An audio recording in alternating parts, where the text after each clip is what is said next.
बिस्मिल्लाहिर्रहमानिर्रहीम। मैं जनाब डॉक्टर GM चौधरी अपनी पंजाबी संगत विच। यकीनन तुसी मेरे प्रोग्राम मेरे वीलॉग जिहड़े ने देख रहे होवोगे तो यकीनन जितना तुसी इन्हां नूं ज़्यादा देखोगे तो मेरा हौसला वधेगा तो मैं अच्छे तो अच्छे वीलॉग तुहाडे वास्ते लैके आवां। मैं ये तहैया किया कि मैं पंजाबी जुबान की प्रमोशन वास्ते पंजाबी के जितने पुराने शायर, इस तो पहले मैं बाबा फरीद के मुतलक तुहानूं दस चुकिया, पुराने शायरां तो लैके जिन्ने भी जदीद शायर यानी कि जिन्ने भी पाकिस्तान और इंडियन पंजाब दे विच पंजाबी के शायर ने उन्हां दे मुतलक तुहानूं दसांगा। तो अज जनाब जेडे दूजे शायर ने, ये मैं टाइम के हवाले से बात नहीं कर रहा, ये मैं वैसे ही बात कर रहा हूँ, ये मेरी अपनी तरतीब है और आप देखेंगे कि मैं सारे शायरों पर बात करूँगा। तो जनाब इन बुल्ले शाह, तो सब तो पहले मैं तुहानूं दसांगा कि बुल्ले शाह जेडे ने वो उन्हां दे की तारीखी हालात सन, यानी कि कदों जम्मे, कित्थे पले, कित्थे रहे। तो बुल्ले शाह जेडे ने उन्हां दा जनाब असल नाम जेड़ा वो अब्दुल्ला शाह सी और जदों उन्होंने वजद और शायरी और सरंगी नूं फड़ लिया तो फिर अब्दुल्ला शाह तो वो बुल्ले शाह हो गए। बुल्ले शाह जेडे जी उन्हां दे वालिद दा नाम जेड़ा सखी शाह महमूद दरवेश सी और उन्हां दी जिहड़ी तारीख पैदाइश है वो सन 1680 सी। और अगर उन्हां दी नाल ही मैं तुहानूं तारीख वफात भी दसदा जावां तो उन्हां दी तारीख वफात जिहड़ी है 1758 सी और इस तरीके नाल वो तकरीबन कोई 78 साल जिंदा रहे और इस दुनिया ते उन्हां बड़ी मेहनत की और ख़ास तौर पर जिहड़ी तसव्वुर, रूहानियात और फिर पंजाबी शायरी दी दुनिया उहदे विच उन्हां बड़ा नां खटिया। हुण तुसी सवाल करोगे कि बुल्ले शाह पैदा कित्थे होए, तो बुल्ले शाह जिहड़े ने जी उन्हां दे खानदान दी कुछ तारीख इस तरह है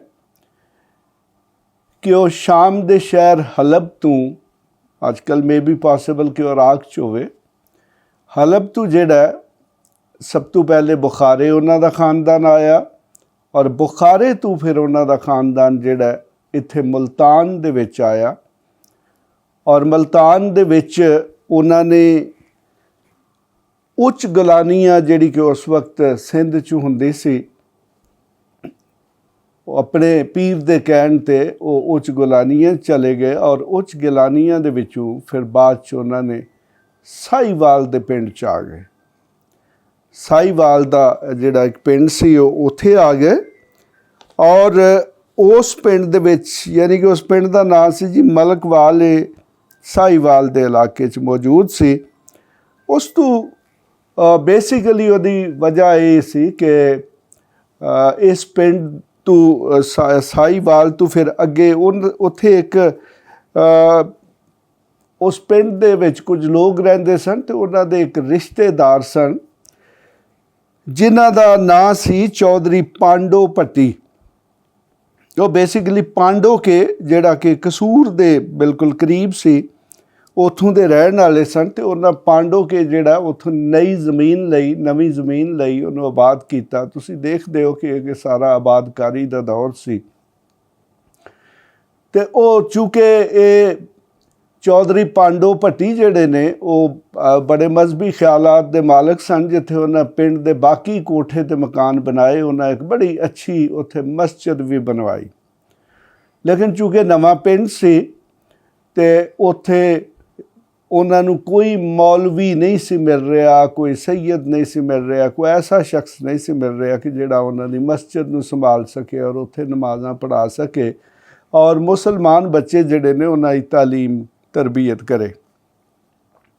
ਤੋ ਲਿਹਾਜ਼ਾ ਉਹ ਮਲਕਵਾਲ ਸਾਹੀਵਾਲ 'ਚ ਆਪਣੇ ਰਿਸ਼ਤੇਦਾਰਾਂ ਜਾਂਦੇ ਨੇ। ਉਹ ਜਦੋਂ ਉਹਨਾਂ ਨੂੰ ਪੁੱਛਦੇ ਨੇ ਕਿ ਜਨਾਬ ਕੀ ਤੁਹਾਡਾ ਹਾਲ ਚਾਲ ਹੈ ਚੌਧਰੀ ਸਾਹਿਬ, ਤੇ ਚੌਧਰੀ ਸਾਹਿਬ ਕਹਿੰਦੇ ਨੇ ਜੀ ਕਿ ਬੜੀ ਕਮਾਲ ਦੀ ਜ਼ਮੀਨ ਹੈ, ਬੜੀ ਜ਼ਰਖੇਜ਼ ਜ਼ਮੀਨ ਹੈ ਅਤੇ ਬੜੀ ਉਹਦੇ 'ਚ ਪੈਦਾਵਾਰ ਹੋ ਰਹੀ ਹੈ, ਲੇਕਿਨ ਮੇਰੀ ਸਿਰਫ ਇੱਕੋ ਹੀ ਪਰੇਸ਼ਾਨੀ ਹੈ।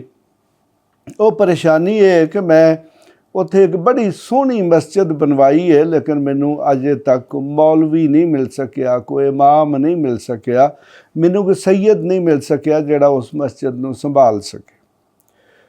ਅਤੇ ਉਹਨਾਂ ਰਿਸ਼ਤੇਦਾਰਾਂ ਦੱਸਿਆ ਜੀ ਕਿ ਇਹ ਮਸਲਾ ਅਸੀਂ ਤੁਹਾਡਾ ਹੱਲ ਕਰ ਦਿੰਦੇ ਹਾਂ, ਕਿਉਂਕਿ ਸਾਡੇ ਪਿੰਡ ਦੇ ਵਿੱਚ ਨਾਲ ਇੱਕ ਪਿੰਡ ਹੈ ਅਤੇ ਉੱਥੇ ਇੱਕ ਨਵੇਂ ਸੈਯਦ ਖਾਨਦਾਨ ਆਏ ਨੇ ਅਤੇ ਉਹਨਾਂ ਛੋਟੀ ਮੋਟੀ ਵਾਈ ਜਿਹੜੀ ਹੈ ਸ਼ੁਰੂ ਕੀਤੀ ਹੈ ਅਤੇ ਉਹਨਾਂ ਨਾਲ ਅਸੀਂ ਗੱਲ ਕਰ ਲੈਂਦੇ ਹਾਂ ਅਤੇ ਹੋ ਸਕਦਾ ਹੈ ਕਿ ਉਹ ਰਾਜ਼ੀ ਹੋ ਜਾਣ। ਉਹ ਜਨਾਬ ਇਹ ਜਿਹੜਾ ਪਿੰਡ ਮਲਕਵਾਲ ਹੈ ਉਸ ਦੇ ਨਾਲ ਇੱਕ ਪਿੰਡ ਹੈ, ਅਗਲੀ ਸੁਬਾਹ ਉੱਥੇ ਜਾਂਦੇ ਨੇ ਅਤੇ ਜਾ ਕੇ ਅਤੇ ਉੱਥੋਂ ਦੇ ਨੰਬਰਦਾਰ ਨੂੰ ਅਤੇ ਇਹ ਜਿਹੜੇ ਬੁੱਲੇ ਸ਼ਾਹ ਸਾਹਿਬ ਦੇ ਵਾਲਦ ਸਨ ਉਹਨਾਂ ਨੂੰ ਜਾ ਕੇ ਮਿਲਦੇ ਨੇ ਅਤੇ ਉਹਨਾਂ ਨੂੰ ਕਹਿੰਦੇ ਨੇ ਜਨਾਬ ਇਹ ਸਾਡਾ ਮਸਲਾ ਹੈ। ਉਹ ਚੂँਕਿ ਉੱਥੇ ਵੀ ਉਹ ਨਵੇਂ ਆਏ ਸਨ ਅਤੇ ਲਿਹਾਜ਼ਾ ਉਹਨਾਂ ਫੌਰਨ ਹਾਮੀ ਭਰ ਲਈ, ਬਲਕਿ ਚੌਧਰੀ ਸਾਹਿਬ ਦੇ ਨਾਲ ਹੀ ਉੱਥੋਂ ਰਵਾਨਾ ਹੋ ਗਏ ਅਤੇ ਉਹ ਜਨਾਬ ਪਿੰਡ ਪਾਂਡੋ ਕੇ ਜਿਹੜਾ ਕਿ ਕਸੂਰ ਸ਼ਹਿਰ ਦੇ ਬਿਲਕੁਲ ਨਾਲ ਸੀ ਉੱਥੇ ਆ ਕੇ ਆਬਾਦ ਹੋ ਗਏ। ਉਸ ਵਕਤ ਜਿਹੜੇ ਬੁੱਲੇ ਸ਼ਾਹ ਨੇ ਉਹਨਾਂ ਦੀ ਉਮਰ ਜਿਹੜੀ ਹੈ ਤਕਰੀਬਨ ਕੋਈ 6-7 ਸਾਲ ਸੀ ਅਤੇ ਉਹਨਾਂ ਦੇ ਵਾਲਦ ਨੇ ਪਾਂਡੋਕੇ ਦੇ ਵਿੱਚ ਆ ਕੇ ਮਸਜਿਦ ਸੰਭਾਲ ਲਈ, ਮੁਸਲਮਾਨਾਂ ਦੀ ਦੀਨੀ ਤਾਲੀਮ ਔਰ ਨਮਾਜ਼ਾਂ ਪੜ੍ਹਾਉਣੀਆਂ ਸ਼ੁਰੂ ਕਰਤੀਆਂ। ਜਦਕਿ ਬੁੱਲੇ ਸ਼ਾਹ ਜਿਹੜੇ ਨੇ 6 ਸਾਲ ਦਾ ਬੱਚਾ ਜਿਹੜਾ ਉਹ ਕੀ ਕਰ ਸਕਦਾ। ਪਿੰਡਾਂ ਦੇ ਵਿੱਚ ਅਕਸਰ ਇਹ ਹੀ ਹੁੰਦਾ ਜੀ ਕਿ ਉਹ ਭੇਡ ਬੱਕਰੀਆਂ ਜਾਂ ਜਿਹੜੇ ਵੀ ਕੋਈ ਜਾਨਵਰ ਨੇ ਉਹਨਾਂ ਨੂੰ ਬਾਹਰ ਲੈ ਗਏ ਅਤੇ ਉਹਨਾਂ ਨੂੰ ਚਾਹ ਰਿਹਾ। ਉਸ ਵਕਤ ਜ਼ਮੀਨਾਂ ਬਹੁਤ ਖੁੱਲ੍ਹੀਆਂ ਹੁੰਦੀਆਂ ਸਨ, ਅੱਜ ਕੱਲ੍ਹ ਜ਼ਮੀਨਾਂ ਦੀ ਜੋ ਮਸਲੇ ਨੇ ਇਹ ਨਹੀਂ ਸਨ, ਯਾਨੀ ਕਿ ਬਹੁਤ ਘੱਟ ਜ਼ਮੀਨ ਆਬਾਦ ਹੁੰਦੀ ਸੀ ਔਰ ਜ਼ਿਆਦਾਤਰ ਜ਼ਮੀਨ ਜਿਹੜੀ ਹੈ ਨਾ ਉਹ ਖੁੱਲ੍ਹੀ ਪਈ ਸੀ। ਲਿਹਾਜ਼ਾ ਇਹ ਜਿਹੜੇ ਇਹਨਾਂ ਕੋਲ ਕੋਈ ਡੰਗਰ ਸ਼ੰਗਰ ਸਨ ਉਹਨਾਂ ਨੂੰ ਚਾਰਦੇ ਸਨ ਅਤੇ ਉਸ ਦੇ ਨਾਲ ਇਹ ਫਿਰ ਮਜ਼ਹਬੀ ਤਾਲੀਮ ਵੀ ਹਾਸਲ ਕਰਦੇ ਸਨ। ਤਾਂ ਮਜ਼ਹਬੀ ਤਾਲੀਮ ਹਾਸਲ ਕਰਨ ਵਾਸਤੇ ਇਹਨਾਂ ਜਨਾਬ ਕਸੂਰ ਦੇ ਹੀ ਇੱਕ ਬੜੇ ਵੱਡੇ ਆਲਮ ਸਨ ਜਿਨ੍ਹਾਂ ਦੇ ਕਿ ਵਾਰਿਸ ਸ਼ਾਹ ਵੀ ਸ਼ਾਗਿਰਦ ਸਨ, ਬਲਕਿ ਪੂਰੇ ਪੰਜਾਬ ਤੋਂ ਬੜੀ ਦੂਰੋਂ ਲੋਕ ਉਹਨਾਂ ਕੋਲ ਪੜ੍ਹਨ ਵਾਸਤੇ ਆਉਂਦੇ ਸਨ ਅਤੇ ਉਹਨਾਂ ਦਾ ਨਾਂ ਸੀ ਜਨਾਬੇ ਆਲਾ ਖਾਜਾ ਹਾਫਿਜ਼ ਗੁਲਾਮ ਮੁਰਤਜ਼ਾ ਕਸੂਰੀ। ਅਤੇ ਜਨਾਬ ਇਹ ਵੀ ਉਹਨਾਂ ਦੇ ਸ਼ਾਗਿਰਦ ਪੈ ਜਾਂਦੇ ਨੇ। ਉਹਨਾਂ ਕੋਲ ਜਿੰਨੀਆਂ ਦੀਨ ਦੀਆਂ ਕਿਤਾਬਾਂ ਸਨ ਉਸ ਵਕਤ ਰਾਇਜ ਸਨ ਉਹ ਸਾਰੀਆਂ ਪੜ੍ਹਦੇ ਨੇ, ਬਹੁਤ ਇਲਮ ਹਾਸਲ ਕਰਦੇ ਨੇ। ਔਰ ਬੜਾ ਇਤਫਾਕ ਇਹ ਜੀ ਕਿ ਉਸ ਵਕਤ ਇਹਨਾਂ ਦੇ ਜਿਹੜੇ ਸਾਥੀ ਸਨ ਉੱਥੇ ਮਦਰਸੇ ਦੇ ਵਿੱਚ ਹਾਫਿਜ਼ ਸਾਹਿਬ ਕੋਲ, ਉਹਨਾਂ 'ਚ ਵਾਰਿਸ ਸ਼ਾਹ ਵੀ ਸ਼ਾਮਲ ਸੀ। ਜਨਾਬ ਇਹ ਜਦੋਂ ਫਿਰ ਬੜੇ ਹੁੰਦੇ ਨੇ ਅਤੇ ਤਾਲੀਮ ਮੁਕੰਮਲ ਕਰ ਲੈਂਦੇ ਨੇ ਅਤੇ ਉਸ ਵਕਤ ਤਕਰੀਬਨ ਇਹ ਰਿਵਾਜ ਸੀ ਕਿ ਹਰ ਮੁਸਲਮਾਨ ਜਿਹੜਾ ਉਹ ਕਿਸੇ ਨਾ ਕਿਸੇ ਪੀਰ ਦਾ ਮਰੀਦ ਜ਼ਰੂਰ ਹੁੰਦਾ ਸੀ, ਯਾਨੀ ਕਿ ਸਾਰੇ ਮੁਸਲਮਾਨ ਘਰਾਣੇ ਕਿਸੇ ਨਾ ਕਿਸੇ ਪੀਰ ਦੇ ਮਰੀਦ ਹੁੰਦੇ ਸਨ। ਅਤੇ ਇਹਨਾਂ ਜਨਾਬ ਸ਼ਾਹ ਅਨੈਤ ਕਾਦਰੀ ਸ਼ਤਾਰੀ ਜਿਹੜੇ ਕਿ ਉਹ ਵੀ ਕਸੂਰ ਦੇ ਸਨ, ਉਹਨਾਂ ਦੇ ਮਰੀਦ ਹੋ ਗਏ। ਉਹਨਾਂ ਕੋਲੋਂ ਵੀ ਇਹਨਾਂ ਕੁਝ ਸਿੱਖਿਆ ਔਰ ਜਿਹੜੀ ਰੂਹਾਨੀਆਤ ਦੀ ਤਾਲੀਮ ਸੀ ਉਹਨੂੰ ਮੁਕੰਮਲ ਕੀਤਾ। ਤਾਂ ਹੁਣ ਜਨਾਬ ਬੁੱਲੇ ਸ਼ਾਹ ਨੇ ਦੀਨੀ ਤਾਲੀਮ ਵੀ ਹਾਸਲ ਕਰ ਲਈ, ਰੂਹਾਨੀ ਮਰਾਤਬ ਜਿਹੜੇ ਨੇ ਉਹ ਵੀ ਤੈਅ ਕਰ ਲਏ ਔਰ ਬੁੱਲੇ ਸ਼ਾਹ ਇੱਕ ਆਜ਼ਾਦ ਜ਼ਿੰਦਗੀ ਇਖਤਿਆਰ ਕਰਨ ਵਾਸਤੇ ਬਿਲਕੁਲ ਤਿਆਰ ਸੀ। ਅਤੇ ਯਕੀਨਨ ਤੁਹਾਡੇ ਜ਼ਿਹਨ 'ਚ ਸਵਾਲ ਪੈਦਾ ਹੁੰਦਾ ਹੋਵੇਗਾ ਕਿ ਇਹ ਕਿਹੜਾ ਦੌਰ ਸੀ। ਸੰਨ ਤੇ ਮੈਂ ਤੁਹਾਨੂੰ ਦੱਸ ਦਿੱਤੇ, ਲੇਕਿਨ ਜਨਾਬ ਇਹ ਬੁੱਲੇ ਸ਼ਾਹ ਦਾ ਜਿਹੜਾ ਦੌਰ ਸੀ, ਬੁੱਲੇ ਸ਼ਾਹ ਨੇ ਬਹੁਤ ਸਾਰੇ ਮੁਗਲ ਬਾਦਸ਼ਾਹਾਂ ਨੂੰ ਜਿਹੜਾ ਉਹਨਾਂ ਦਾ ਦੌਰੇ ਹਕੂਮਤ ਵੇਖਿਆ।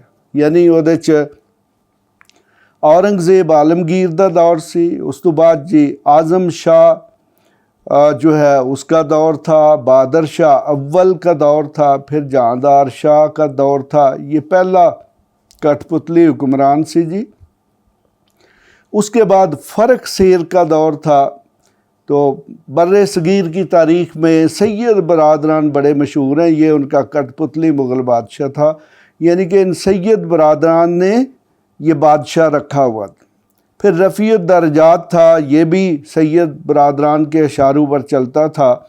फिर शाहजहां सानी था, ये भी सैयद बरादरान का ही बादशाह था, मुकर्रर किया। फिर जनाब मोहम्मद शाह, ये भी सैयद बरादरान जेड़े हैं उन्होंने ही मुकर्रर किया ही। और उस तो बाद सैयद बरादरान का जोड़ा वो जवाल शुरू हो जाता है और फिर अहमद शाह बहादुर जेड़े ने वो बादशाह बनने।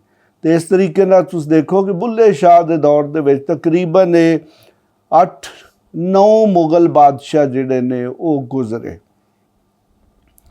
मुल्क में तकरीबन अमन व अमान के बहुत सारे मसाइल थे। और इसी दौर में आप देखें कि जो ईस्ट इंडिया कंपनी थी वो भी बड़ी तेज़ी के साथ जो है हिंदुस्तान के जिहड़े मुख्तलिफ इलाके ने उन्हां ते कब्जे कर रही सी। तो हुण सवाल मैं जनाब नूं दसना कि बुल्ले शाह का कलाम ज़्यादातर किन्ना चीज़ों पर मुश्तमिल सी। जनाब बुल्ले शाह ने काफ़ियाँ, दोड़े और सी हरफियाँ लिखियाँ, लेकिन बुल्ले शाह ज़्यादा मकबूल जिस चीज़ च होए वो काफ़ियाँ सन। तो इस तरीके नाल बुल्ले शाह जिहड़े ने जी उन्हां दा कलाम अजकल साडे कोल मुख्तलिफ उन्हां दीयां काफ़ियां दीयां किताबां ते मुश्तमिल है। सी हरफियाँ और दोड़े जड़े ने वो साढ़े कोई अवेलेबल नहीं, यानी कि किसी किताबी सूरत च मौजूद नहीं। तो इत्थे जनाब मैं एक बड़ी दिलचस्प गल दसांगा कि ये जड़े इन्हां दे उस्ताद सन ख्वाजा हाफिज़ गुलाम मुर्तज़ा कसूरी, मैं तुहानूं पहले दस्सिया कि इन्हां दे 2 शागिर्द सन, यानी कि एक बुल्ले शाह सी ते दूजा वारिस शाह। तो इन्हां दे मुतल्लक उन्हें बड़ी एक अजीबो गरीब गल की। उस्ताद का तजर्बा जी उस्ताद का तजर्बा हुंदा। तो उन्हें कहा जी कि मैनू 2 शागिर्द जिहड़े ने बड़े अजीब मिले ने। एक बुल्ले शाह जिन्हें इलम पढ़ के सरंगी फड़ लई, तो दूजा वारिस शाह जिन्हें जनाबे आला बड़ा आलम हो के ते हीर रांझे दे गीत गाउण लग पिया। यानी कि बड़ी दिलचस्प बात है कि ये दोनों, हालांकि इन दोनों की जो शायरी है उहदे विच तसव्वुफ है, उहदे च रूहानियात है, उहदे च वहदतुल वजूद या फिर बहुत सारे जिहड़े तसव्वुफ दे, वहदानियत दे और इस किस्म के मजहबी तसव्वुरात मौजूद ने। लेकिन उन्हां दी बुनियादी जिहड़ी मशहूरी है उन्हां दी शायरी दी वजह तो हुई। तो इस तरीके नाल एक शायर ने कहा कि वह कहंदे ने कि चानण दे लई विच हनेरे जिंदा जालन वाले, चानण दे लई विच हनेरे जिंदा जालन वाले, वसते रहन उजाड़ां दे विच दीवे बालन वाले। यानी कि चानण दे लई विच हनेरे जिंदा जालन वाले, वसते रहन उजाड़ां दे विच दीवे बालन वाले। यानी कि शायर कहंदा है कि जिन्हां ने दूसरे लोगों दीयां जिंदगियां दे विच चानण रोशनी कीती, वो अक्सर जंगल बेलियां दे विच ही रहे और उन्हां अपनियां जिंदगियां गुजारती।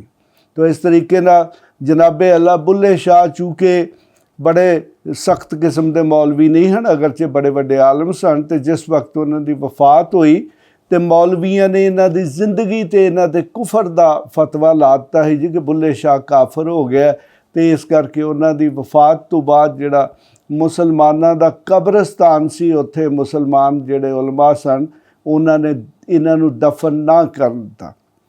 तो फिर जनाब कब्रस्तान तो बाहर, कब्रस्तान दे अहाते तो बाहर एक कब्र खोदी गई और उत्थे बुल्ले शाह नूं दफन करता और इन्हां दे अकीदतमंदां ने। लेकिन अज जनाब उत्थे एक बहुत बड़ा मज़ार है और कसूर की शनाख्त जिहड़ी है बुल्ले शाह है। और वो कब्रस्तान जिथे ਇਹਨਾਂ ਨੂੰ ਦਫਨ ਨਹੀਂ ਕੀਤਾ ਗਿਆ ਤੇ ਉੱਥੇ ਦੇ ਜਿਹੜੇ ਲੋਕ ਮੌਜੂਦ ਹੈ ਜਿਹੜੇ ਦਫਨ ਨੇ ਉਹਨਾਂ ਦੀ ਵੀ ਦੁਆ ਕਬਰਾਂ ਤੇ ਅਗਰ ਕੋਈ ਦੁਆਵਾਂ ਪੜ੍ਹਦਾ ਹੈ तो वो भी बुल्ले शाह की वजह तो इस तरह जनाब बुल्ले शाह एक बहुत बड़े शायर हैं जिनकी शायरी आज भी पढ़ी जाती है। हालांकि ये बहुत पुरानी बात है, अक्सर 100-50 साल के बाद जो शायर है वो गैर मुतल्लक हो जाता है और लोगों को पता भी नहीं होता कि कौन है। तो इसके साथ ही मैं इजाज़त चाहूँगा, आप मेरे चैनल को सब्सक्राइब करें, आप बेल आइकॉन को ज़रूर दबाएं ताकि आपको मेरे जो प्रोग्राम हैं उनके अलर्ट मिलते रहें। इसके साथ ही खुदा हाफिज़। ਇਸ ਤਰ੍ਹਾਂ ਦੀਆਂ ਹੋਰ ਵੀਡੀਓਜ਼ ਲਈ ਇਸ ਚੈਨਲ ਨੂੰ ਸਬਸਕ੍ਰਾਈਬ ਕਰੋ ਅਤੇ ਜੇਕਰ ਤੁਹਾਡੇ ਕੋਈ ਸਵਾਲ ਹਨ ਤਾਂ ਸਾਨੂੰ ਕਮੈਂਟ ਵਿੱਚ ਪੁੱਛੋ ਅਤੇ ਇਸ ਵੀਡੀਓ ਨੂੰ ਆਪਣੇ ਦੋਸਤਾਂ ਅਤੇ ਯਾਰਾਂ ਨਾਲ ਸ਼ੇਅਰ ਕਰੋ।